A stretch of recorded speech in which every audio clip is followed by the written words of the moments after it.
นี่เพื่อหมันกัดให้ครับขึ้นแล้วไปขี้ดื้อแต่ดื้อแกคิดดีๆอันนี้คิดดีๆสวัสดีครับวันนี้มาพูดกับผมจอไดใหญ่แล้วครับวันนี้เราพาเพื่อนๆไปลากหนุ่มครับวันนี้ผมมีแขกรับเชิญพิเศษครับอันนี้พี่ชายของผมครับช่อง YouTube ช่องอะไรนะฮะฮัทเกลเชนนะ Hunter Girl Channel ครับผมเป็นช่องภาษาปากกยอนะครับเพื่อนๆถ้าเพื่อนๆคนไหนก็ได้ดูคลิปนี้ก็อย่าลืมไปกดไลค์กด Subscribe ช่องของพี่ชายผมด้วยนะครับเข้าไปดูกันเยอะๆนะครับเพื่อนๆวันนี้เราจะไปลักหนูกันครับแล้วก็เราจะทำกินในปังแล้วเราดูกันว่าวันนี้เราจะได้หรือเปล่านะครับเราลุยกันเลยเพื่อนๆไปโกโก้แกไหนเนาะเดี๋ยวนี้วันนี้ยืดเดือดเนาะไปกันเลย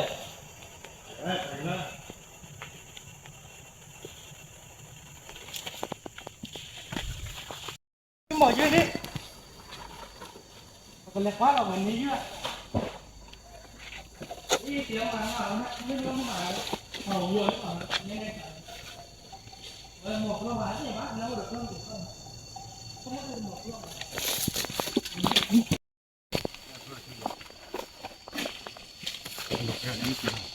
ตั้งที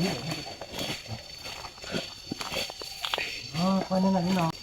ตอนนี้หมังเห่านะครับเพื่อนๆเดี๋ยวไม่รู้ว่ามันมีตัวแล้วเปล่านะมันน่าจะมีนะเดี๋ยวผมจะไปตักไม้ไผ่แล้วก็ผมจะล้วนเข้าไปครับขอขาหน่อยอย่ากระเฉงคนนั่นนะที่ไม่ใช่เดี๋ยวกับมันนี่ลองคนอ่ะเอาแบบนี้ไม่ติดเลยว่าเราโอ้เล็บป่ายว่าเราหรอกเฮ้ยมันกี่คนเดียวเฮ้ยแต่ละกี่คนหรอ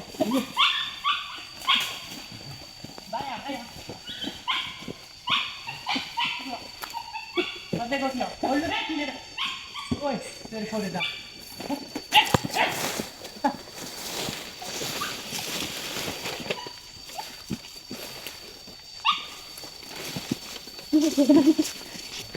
เอ้ยพี่กระสุนอะ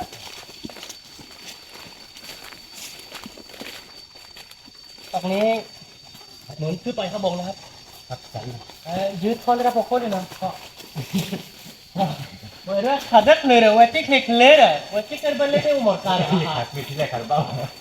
ไม่เว้ยโอ้ยเป็นเล่เว้ยทั้งหมดตัวบ้าคนสู้เงินเลยเนาะท่อที่เนาะแกไปกันเลยท่อที่เดี๋ยวเราขึ้นไปข้างบนก่อนนะครับเดี๋ยวให้พี่ชายรอข้างล่างเราดูกันว่าวันนี้เราจะได้หรือเปล่าครับ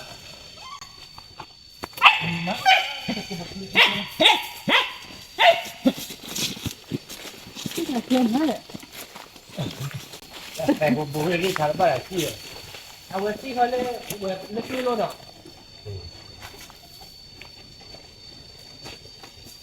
เปิดบ้านที่แหละก็โมเดลเลยเข้าเมนถูกว่าดู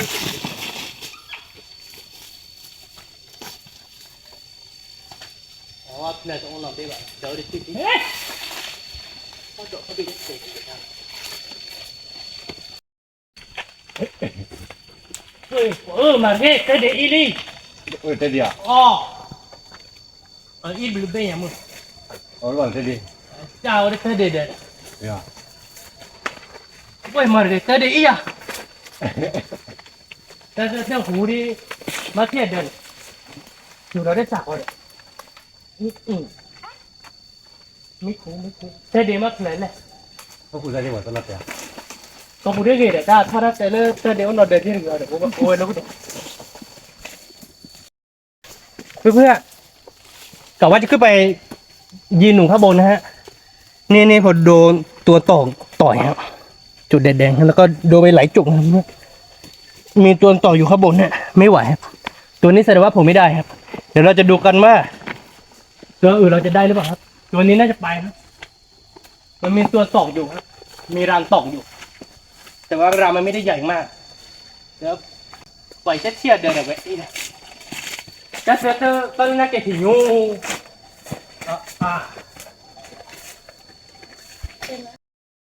ตัวนี้ไม่ได้เพื่อเราต้องไปหางตัวอื่นตอกนะครับเพราะว่าตัวอื่นตอกไม่ใช่ตัวตอกครับเพื่อโดนต่อยไปเห็นไหมครับตอนนี้บวมนะครับผมแล้วก็ตรงนี้ด้วยครับน่าจะโดนสอตามตัวนะ ไม่เป็นไรเราไปหาตัวอื่นก่อนตัวนี้น่าจะไม่ได้เพราะว่าขึ้นไปครับบงเด้ามันมีตัวต่องอยู่ครับ ไม่ไหวครับก็ไปหาตัวอื่นนะเว้ยแต่ได้ยังหวานกลับมาเอาไปเลยตอนนี้มันเห่าแล้วผม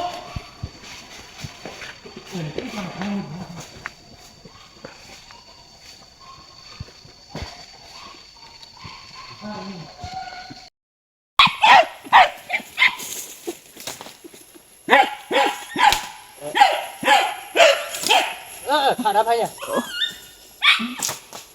อยู่ข้างบนนั่นแหละหูได้ไหม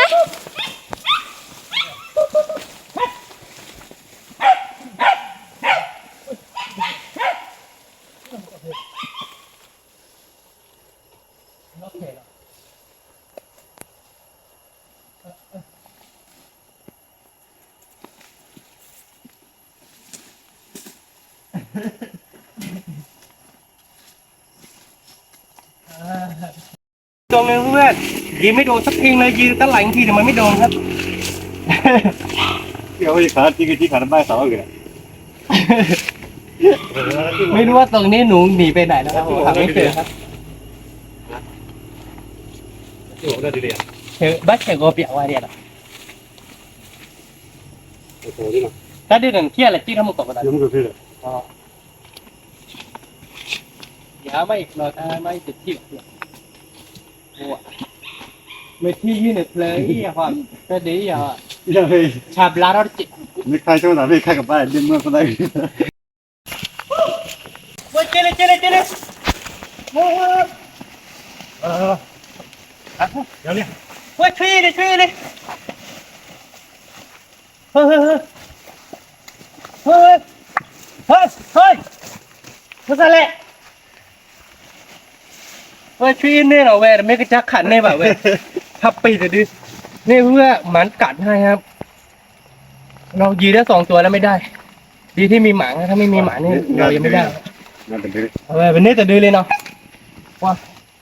ถ้าไม่อยากจะดื้อให้ดิผักเลยดิอันนี้เดี๋ยวชั่วโมงเดียวออกบ้านแล้วเนาะเล่นแล้วว่ะตัวสไลด์เล่นเนี่ยจะดื้อเดี๋ยวอีกเลยก็มาถ้าสไลด์เรื่องที่ของมึงนะที่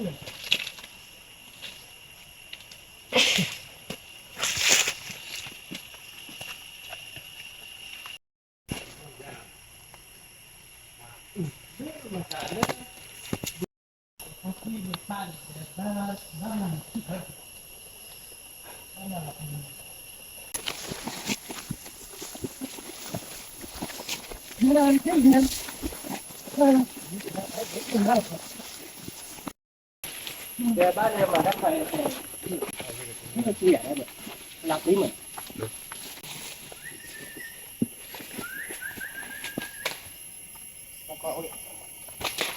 มันตาตัวหนึ่งมันไม่ว่าหรอก ยังเพื่อนคิดเท่าไหร่ ขอเลี้ยงที่หนอ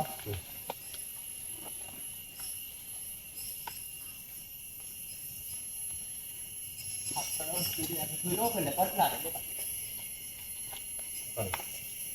อาจารย์ที่เราเคยดู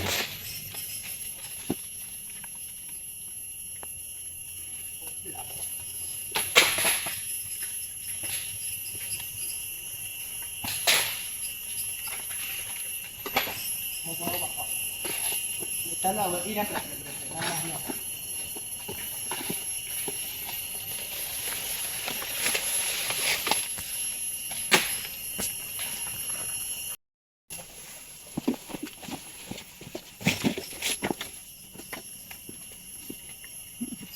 เขาบอกว่าอะไร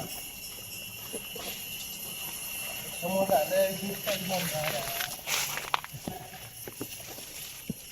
สมมติอะไรยึดจริงอะไรอะไรมาแล้วนี่ได้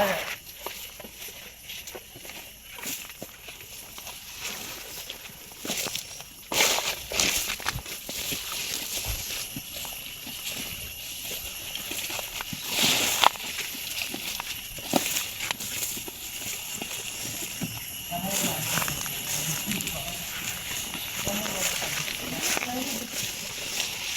ม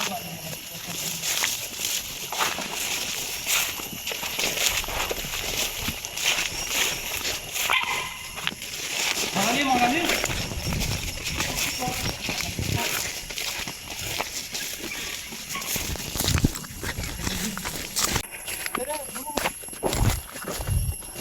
เพื่อตรงนี้ของเขาแล้วครับ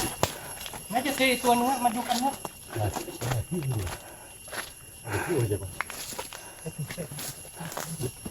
นี่นี่เขากองไม้เนี่ย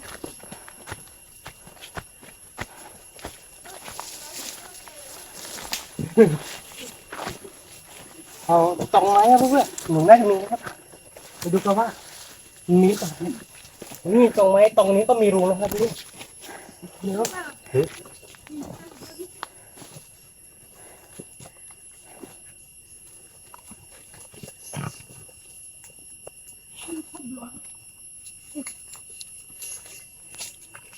พอไม่แน่นอนอย่าเชื่อเขาเราแน่นอนเนาะก็ช่วยเรา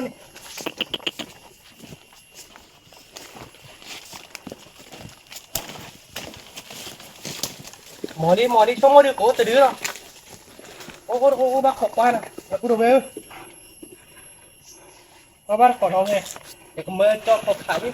เวลาตากล้อไปบูดูคลิกกว่าตามไม่อินดูคนนั้นสิดิ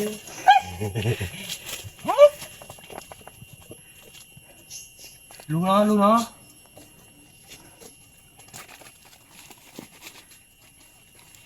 ช่วยหมอดิมือบ้าเว้ยปลาเนื้อบ้าบุกเฮ้ยปัดได้เจียวเลยใหญ่มากเลย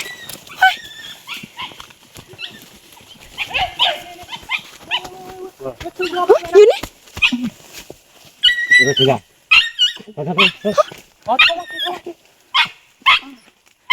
ขึ้นแล้ว빨리 왜 따뜻이라 왜 따뜻이라 왜 따뜻이라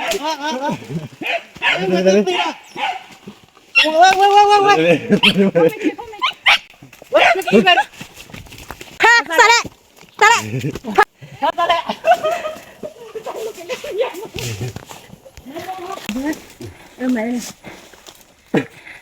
ขี้ดื้อแต่ดื้อ 걔 키드 아니 키드 들리 ถ้าไม่ยาดื้อเล่ดื้อใช่ 따드 가봐노 ถ้าดื้อดูเจ็ดนะพักเลยดิ 키드리 니 키드리 너 너럽 자라 พักเลยดีใช่หรอถ้าดื้อชิดเจ็ดตอนนี้สองตัวแล้วเพื่อน 걔 말아 할루야 뭐 말아 루이드예 너 วันนี้เราจะหาให้ได้4 ตัวนะครับไม่รู้ว่าจะได้หรือเปล่านะมันหนีออกไป2 ตัวแล้วก็ได้2 ตัวดูกันว่าวันนี้เราจะได้กี่ตัวครับแต่นี้ตัวผู้2 ตัวนะครับเราจะเสียดูอีกตัวนึงเพื่อนไม่รู้ว่ามีตัวเปล่านะมันมีรางอยู่นะไม่แน่อาจจะมีตัวก็ได้หรืออาจจะไม่มีก็ได้หรือว่าจะเป็นตัวเดียวกันกับ2 ที่เราเอาไปกินก็ได้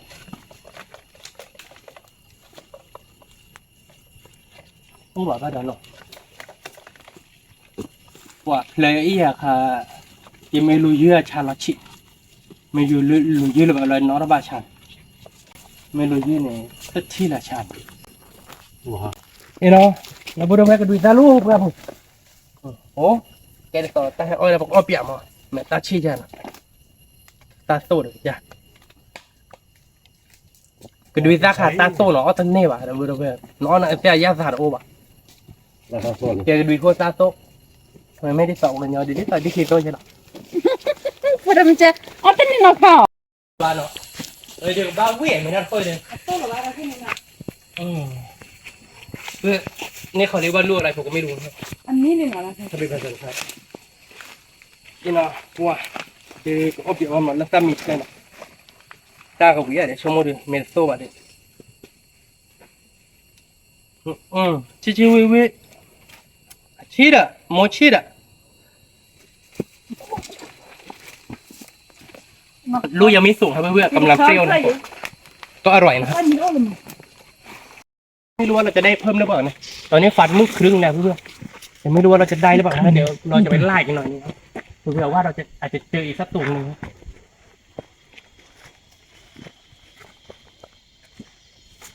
โอ้เลยอ่ะครับโอ้โหเดี๋ยวนะบ้าเดี๋ยวสมมติเมนูอะไรทอดดีเนื้อโค Para cá. ไปผัดไม่กว่าบ้านที่อย่าปุ้ย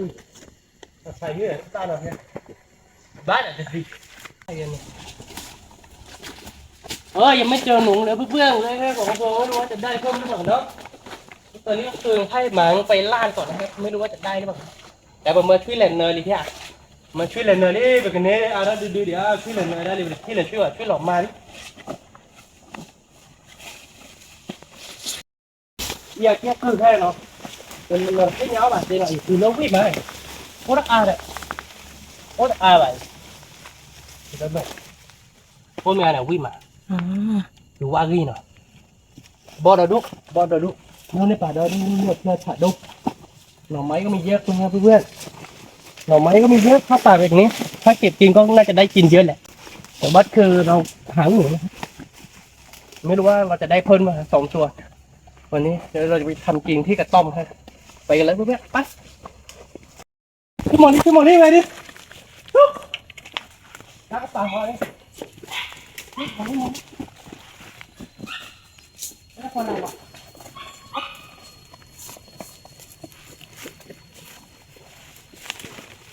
บอลเลย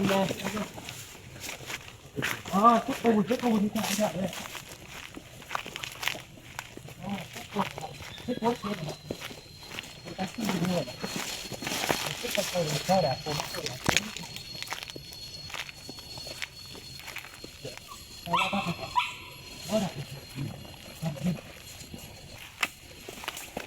ไม่สั่งอีกด้วยที่มองเราจะไม่ได้ดีด้วยคือแล้วที่เราพูดเราคือเลยรัก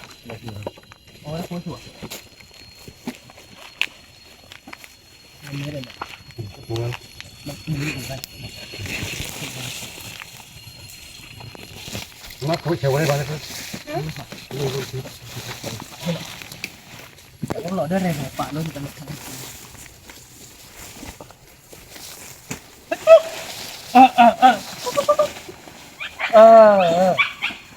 นี่ว่าดูเสือน่ะเดี๋ยวยืดผ่าดม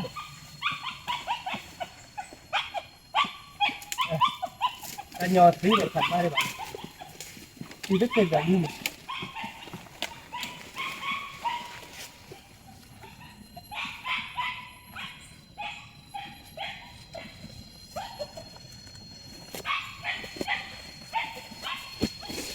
ผมก็ไม่เชื่อว่ามันว่าแค่นั้นขาดเลยแล้วหนูเดพลาระเด้อพลาระเด้อบ้าเด้อ พอวันได้แล้วเนี่ยมีโยนเลยคอมกันนะ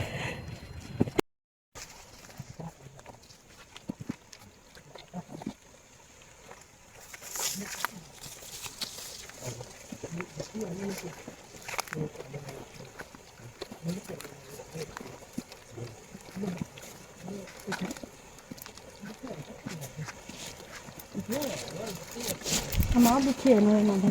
Ma bu kenan. Ya deli ne var ya. Tamam.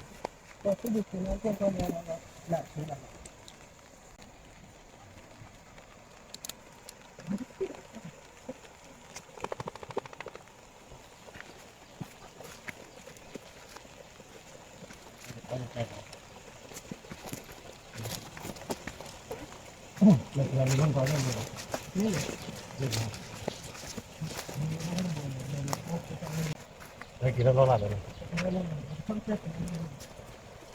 เมื่อกี้เนี่ยรู้สึกว่าจะขายไม่ขายรีบันกันที่ Kuturi.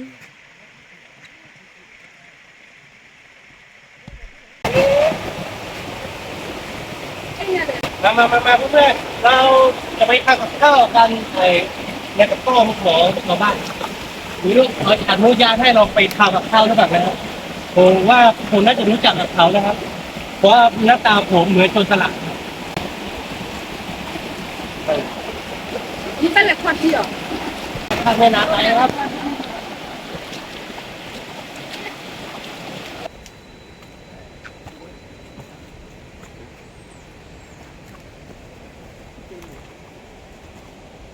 ตัวยืดเดี่ยวนี่ลูก Kalau gitu. นี่เพื่อนๆวันนี้เราได้หนู2 ตัวครับ เราจะมาทำข้าวกันในกระต้อของนางครับผมเจ้าของอยู่ครับผมเดี๋ยววันนี้เราจะไปเผาของผมแล้วก็จะทำข้าวกันไม่รู้ว่าจะอร่อยขนาดไหนเพื่อนๆเราดูกันนะครับเผาขนก่อนนะครับ ตอนนี้ขอจุดไฟของผมขมหนุ่มก่อนนะครับเพื่อนๆแล้วก็จะให้ฮันเตอร์ซองเกลอเปโคทากับข้าวครับวันนี้ เดี๋ยวผมจะลองกินฮะเดี๋ยวผมจะเผาผลให้ก่อนแล้วก็ผมจะให้เขาทากับข้าวให้ผมกินครับน่าจะอร่อยครับเพื่อนๆเราดูกันครับขึ้นมาสัมภาษณ์กัน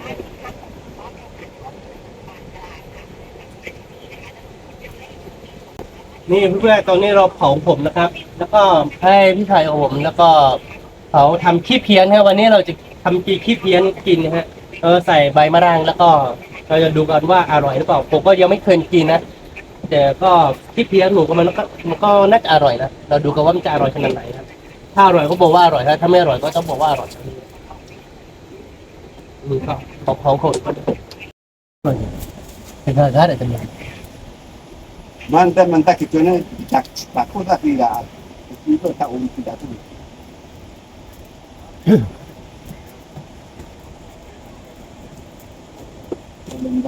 เปิดเฉียบ วันนี้สบายครับเพื่อนๆวันนี้สบายครับ ผมมากับเชฟครับวันนี้เชฟทำให้กินฮะ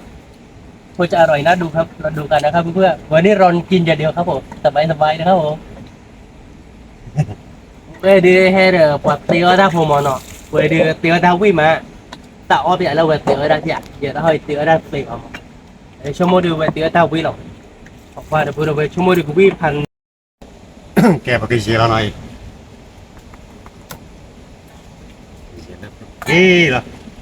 Dari wajah ada pakado.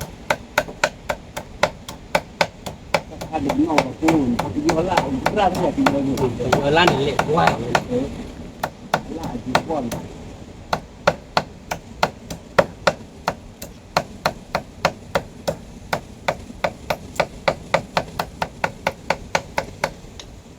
Nama bok kau kali. Itu lihat tu di sini. Ini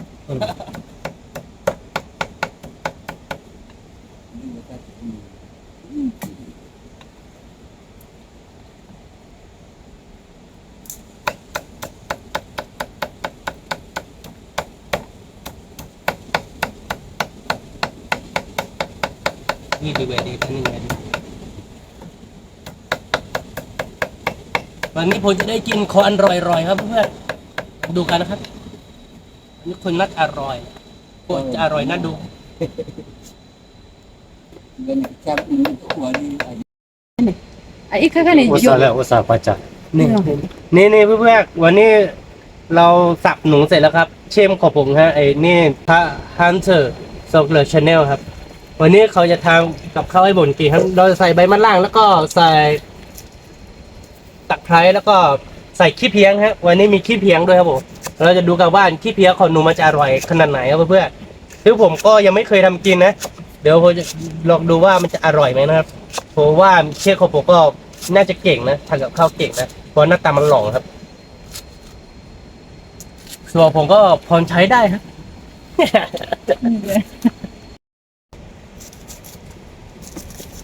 ใส่ตะไคร้มาหลับเลยขี้เพี้ยง Norpo. Norpo. Nanti jalan ah. ข่าวเดี๋ยววิ่งดิ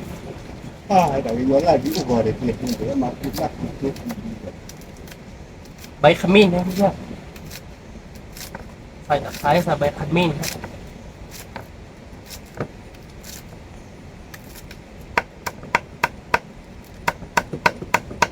เดี๋ยวแกเช่ที่ฉาเรา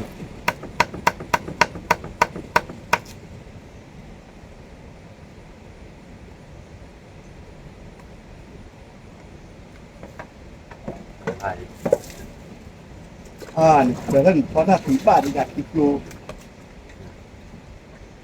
Mana kiri tu? หมกข้าวไม่หมก Mau kap ni.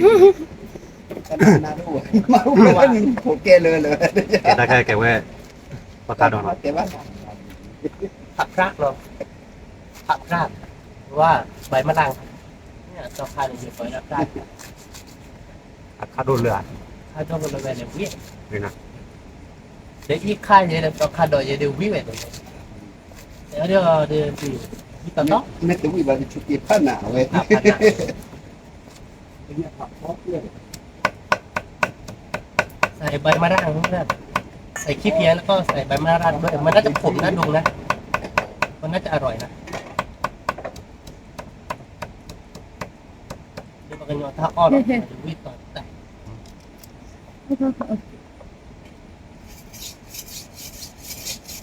Bapakขึ้นนี่กับเปิดเพื่อเรากับพ่อเรา หมกคาดเบี้ยเนาะแต่ว่าจะ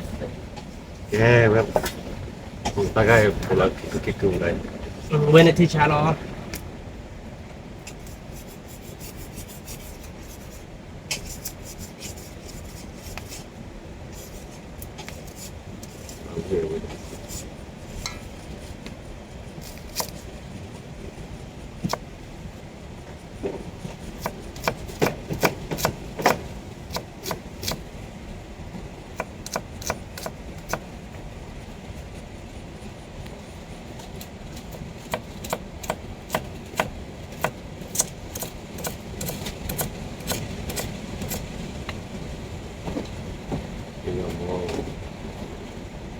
น้องไม่เหลือติลุน้องมีบล็อกไว้ป่ะน้องมีบล็อกอันนี้แล้วนะ ที่กำลังนี่ อันนี้เบี้ยเอาไปเลยตู้เราไปก่อน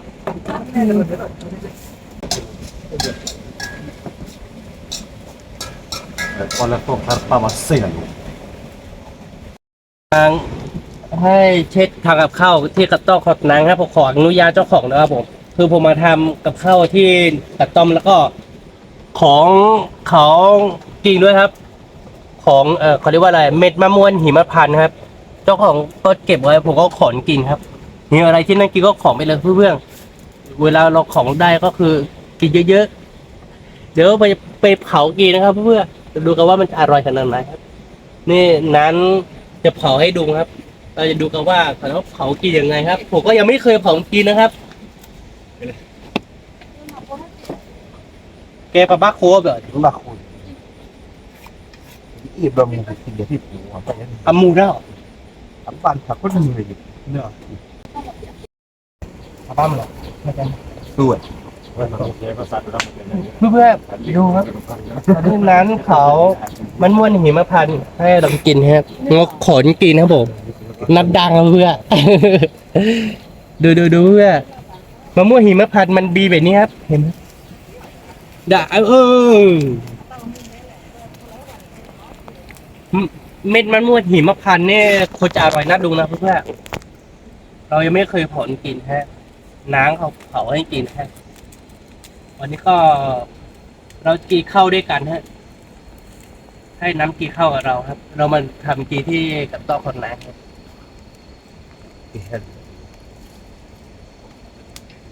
หอม ดูที่กับข้าวก็หอมที่มันไม่มะม่วงหิมพานต์ก็หอมครับ มีแต่หอมนะครับผมเวียนเอาไปดูพอมานอบเราแบบที่หนึ่งจะสู้เหรอเมีย เดี๋ยวแจ้สู เลยยามาตินอเพตูบุเขียวนี่มาทุชิครับเม็ดมะม่วงหิมพานต์สดๆเลยครับผมมันมาอร่อยมากเลยครับผมซึ่งผมยังไม่เคยกินสดๆแบบนี้นะดูเพื่อดูกัน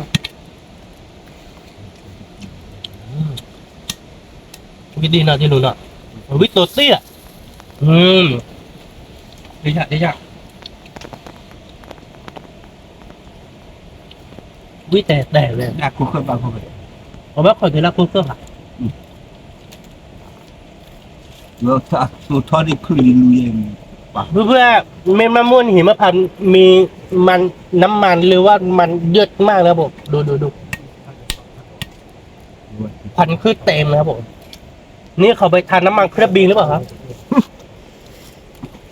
ไม่ได้ถ่ายให้ดูไอ้ตรงที่เอาเผาได้แรงครับเพื่อนๆเห็นไฟมันขึ้นมาปุ๊บเนาะจริงเนาะเอาไว้มิ้วให้ท่อนเนี่ยดูเพื่อนโอ้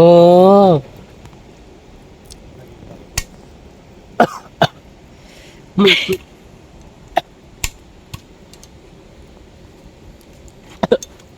อะไร เขาให้เรากินฮะโอ้ยดูจากหน้าตากับข้าวนี่มันน่าจะอร่อยนะครับเพื่อนๆหน้าตากับข้าวนั่งกินมากนะครับผม ถ้าเป็นผมทำกับข้าวก็ไม่รู้จะอร่อยหรือเปล่านะวันนี้ทำเมนูอะไรผมก็เรียกไม่ถูกนะครับลาบหนูหรือว่าหมูสับใส่ขี้เพี้ยนฮะเราดูกันนะครับเพื่อทำสูตรแล้วก็มันจะอร่อยขนาดไหนนะครับ 我跟我推荐了， เวดิ 干不了不了， มาแล้วรอปีฝังแล้วเพื่อน 马 เราดูกันครับน่าจะอร่อยนะครับเพื่อนวิลี่เวดิเนื้อหมูเข้าไปนี่เดี๋ยวเราค่อยระบายยอ Kelali juga ya lah. เจ็ดอ๋อน้ำเดือดแล้ว Nam juga. นี่ตอนนี้มันเดือดแล้วผมเพื่อนดูหน้าตามันน่าจะอร่อยนะครับมันจะอร่อยน่าดูครับหอมมากเลยวันนี้แหละจะได้กินของอร่อยครับขี้เพียงหนูครับมาดูกันนะครับ หนูเขาครับผมหนูดุกน้ำหัวญี่ปุ่น Kayak ada piano. พี่ดอกพิยาดอกขอต้มอีกแป๊บนึงครับเพื่อนวันนี้เขาทำกับข้าวให้เรากินครับคงจะอร่อยน่าดูครับเพราะว่าอยู่ในปากก็ต้องทำแบบว่าขนกินในปากครับเพื่อนเราก็ไม่ได้มีเครื่องปรุงมากมายครับ ไม่ได้ใส่น้ำมันนะครับแต่มันก็อร่อยนะครับคนที่เป็นเชฟก็คือเขาทำเก่งอยู่แล้วแหละเพื่อนเราดูกันนะครับตอนกินครับหน้าตาแต่ละคนมันจะเป็นยังไงบ้างปลาเนื้อมูสวยยืด Oh itu. Kena coba mana? เค็มก่อนเนี่ย Banyak boleh tolong. น้ำมันบอดี้อะเว้ยคั่วได้นะ Ya phải về cái bò. Dia ambil apa buat? Oke, keep keluar ni ya. เอ๊ะไอ้ยาล้อตัวเอาพี่เอกวิ่งเอาดิ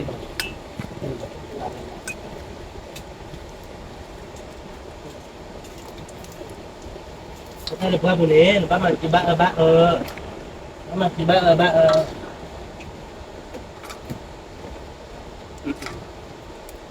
ที่เพียงหนูครับนักตักนักกินมากนะครับผมเพื่อนๆ นี่คือ ถ้ามีน้ำอมฤตสักหน่อยเนี่ยโอ้โหสุดยอดเลยครับ Banyak yang ni. วิตีเวเดียวเราวิ่งไหมดอกควายกับเวเดียวเราวิ่งไหมเดี๋ยวเราวิ่งเนี่ยมาเอลโดแต่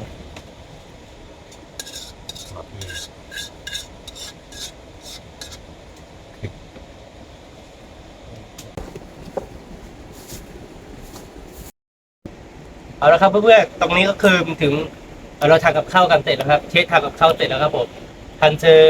สองเกลืองนะครับเพื่อนๆชาแนลครับผมแล้วก็ตอนนี้คือเราจะกินข้าวกันครับนี่ขออร่อยๆแล้วครับเพื่อนๆที่หนูที่เราไปลักมาได้ครับผมที่เราไปหามาได้2 ตัวนะครับเราใส่ขมิ้นแล้วก็ใบขมิ้นแล้วก็ใบมะรางแล้วก็ใส่ขี้เพียงด้วยครับ เราดูกันน่าจะอร่อยครับ วันนี้เรามันกินกันที่กระต้องครับนี่ฮะเจ้าของกระต้องนั้นเขาก็อนุญาตให้เราทำที่กระต้องของเขาครับวันนี้เราก็จะมากินข้าวด้วยกันครับคงจะอร่อยน่าดูครับเราดูกันนะครับเพื่อนๆกินข้าวกันเลย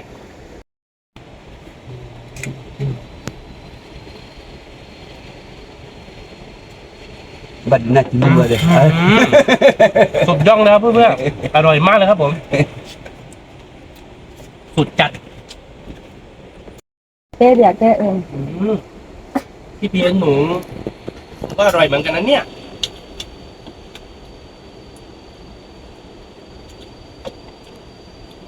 Kami udah minta bang. แต่เวลเอาบาร์ก่อนเอาเวลวิทว่า Pagi. ยุคที่ข้านาเซนชั่วโมงวิวาเดินไม่ว่ากว่าวิทว่าหรอไอ้ก็เลยแกเลือกเลยกินมีดื้อเลือกปัดเตียได้วิจิตเตียได้กินแล้ววิท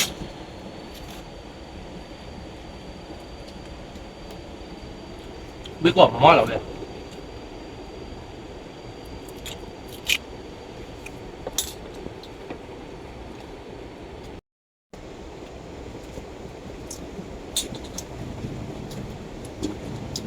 อันนี้ Kau buat ni no. วิ่งมาอร่อยมากเพื่อน Si buat ni, aku buat ni. น้ำผมหวานๆครับอร่อยจริงๆครับ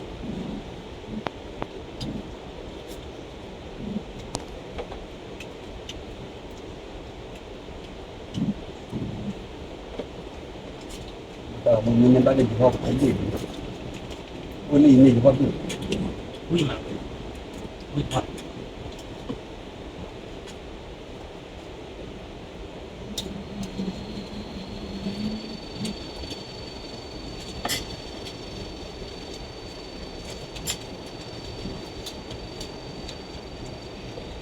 Mình lên có lắm rồi. Đó, đi. น้ำเยอะโอเคพ่อวิ่งมาแบบพ่อยืนยันรอตายเป็นนกเลยอย่างเด็ดร้านเพื่อนพอได้กินหนูปั๊บไอ้ที่ตรงต่อยผมเนี่ยหายเจ็บนะครับ รู้แต่คำว่าอร่อยอย่างเดียวครับ อร่อยมาก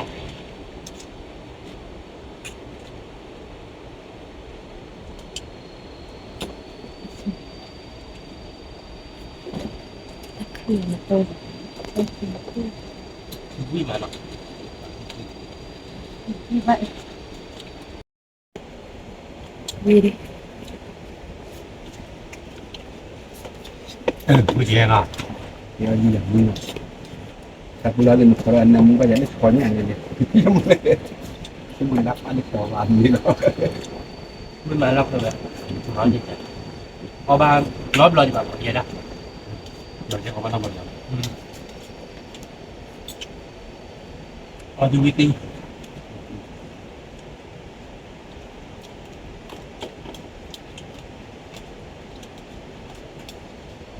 ที่ผมทำเมนูแบบนี้ผมจะไม่เคยกินนะเพื่อนๆอันนี้ครั้งแรกครับ อร่อยมากครับผม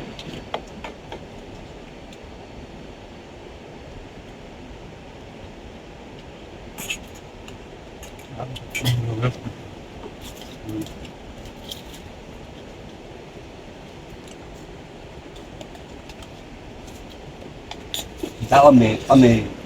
dah lah. Ada mau tak om ni? Ya, udah. Rượu đó rồi. Đấy.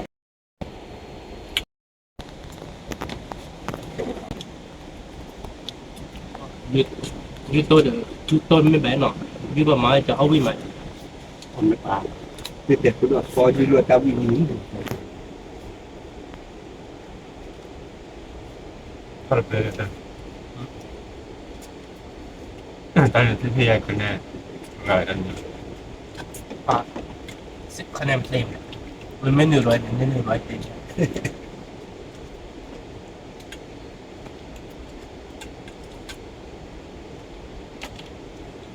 Om ni om kamu. Nih, saya ni anak.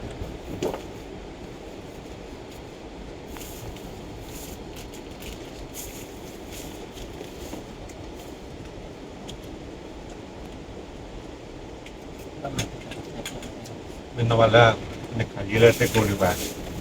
Bạn không muốn bạn nhiều. Kenapa dia ไป keluarnya ยืดได้กูไปเลยเจ้าขับบ้านหลวงที่เบอร์โบ ni cuma ni apa tu tahu kamu dah pakai tak boleh lep ni tak dia.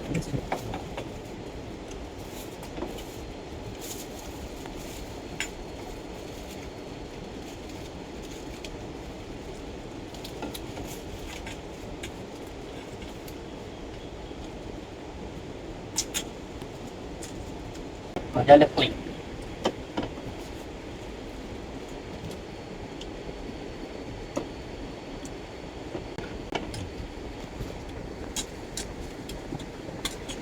Mà thì đứng đây. เอาล่ะเพื่อนๆแล้วตอนนี้ก็คือเรากินข้าวกันเสร็จแล้วครับมันกินข้าวในป่านหนูสับหนูอะไรเขาเรียกว่ารับหนูหรือว่าอะไรเนี่ยเชฟทำกับข้าวให้อร่อยมากนะครับผมท่านเธอซองเปลือกนะครับชาแนลครับผมเข้าไปดูกันเยอะๆครับเพื่อนๆเข้าไปกดไลค์กดแชร์แล้วก็กดซับสไครต์ให้เขาด้วยนะครับเพื่อนโอ้โหเขาทำกับข้าวเก่งมากครับผมวันนี้คือผมเนี่ยรองกินอย่างเดียวครับผมสำหรับวันนี้ก็คงไม่มีอะไรมากเพื่อนๆถ้าชอบใจคลิปของผมการดึงปากล่างถอนปากเลยนี้แล้วก็กินเข้าในปากก็เมนบอกพวกเราด้วยนะครับสำหรับคลิปนี้ก็คงไม่มีอะไรมากถ้าชอบใจที่ของเราก็อย่าลืมกดไลค์กดติดตามกดซับสไครต์ให้กับเราด้วยนะครับเจอกันที่วันหน้าครับผมสวัสดีครับ